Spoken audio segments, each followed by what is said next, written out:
오늘의 성경 이야기 시작합니다. 예수님과 무화과 나무. 첫 번째, 전통 해석. 이 시간에는 여러 단락으로 나누어 예수님과 무화과 나무의 이야기를 살펴보겠습니다. 예수님께서는 배고프심에 무화과 나무로 다가가 열매를 먹으시려고 하십니다.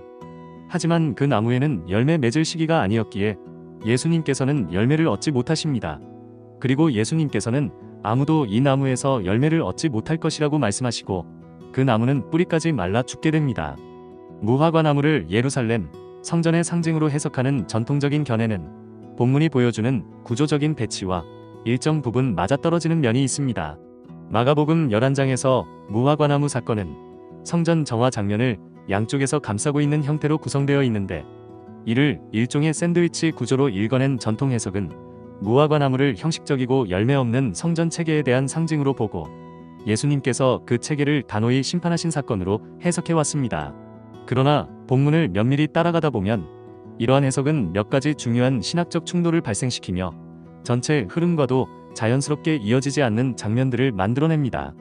우선 무화과 나무가 성전을 상징하고 그 나무가 말라버린 것이 성전 체계의 종말을 뜻한다면 예수님께서 그 즉시 성전에 들어가셔서 하신 행동은 상징적으로 맞지 않아 보입니다. 예수님께서는 성전을 폐하신 것이 아니라 오히려 청소하셨습니다. 내 집은 만민이 기도하는 집이라 일컬음을 받으리라 하였거늘 너희는 강도의 소굴을 만들었도다라고 선언하시며 성전 안에서 매매하던 자들을 내쫓고 상인들의 좌판을 뒤엎으셨습니다. 이 행동은 성전이라는 체계를 철저히 부정하거나 거부하는 심판이 아니라 본래의 목적대로 회복하시려는 정화의 행위입니다. 따라서 무화과 나무가 성전의 상징이라면 이를 말라 죽게 하신 장면은 정화와 정반대의 이미지가 되어 오히려 상징 구조를 모순되게 만듭니다. 오히려 본문의 흐름과 상징을 자연스럽게 맞추기 위해서는 예수님께서 무화과 나무에서 열매를 풍성하게 맺게 하시는 기적이 등장하는 것이 훨씬 더 조화롭게 읽힙니다. 성전을 깨끗하게 하신 것이 그 본래의 기능을 회복시키기 위함이었다면 무화과 나무 역시 열매 맺지 못한 나무를 능력으로 회복시키시는 장면이 등장했다면 그것은 성전과 무화과 나무가 함께 회복이라는 메시지로 맞물려 훨씬 설득력 있는 구조를 만들었을 것입니다. 그러나 오히려 예수님은 나무가 영원히 열매를 맺지 못하리라고 선언하셨고, 이 선언이 성전 정화와의 연결점에서 해석적 갈등을 일으키게 됩니다. 이 갈등은 본문 후반부에 등장하는 25절의 말씀에서도 더욱 부각됩니다.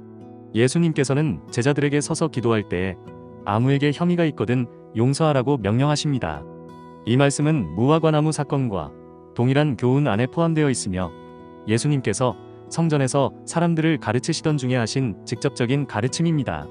극적인 말라 죽음 장면과 곧이어 나오는 용서하라는 말씀은 정서적, 신학적 흐름으로 보았을 때 충돌을 일으킬 수밖에 없습니다. 심판과 용서는 방향성이 정반대에 있기 때문입니다. 따라서 이 두 장면이 함께 놓인 이유를 설명하려면 무화과 나무 사건을 문자 그대로의 심판 장면으로만 읽는 데에는 한계가 있는 것입니다.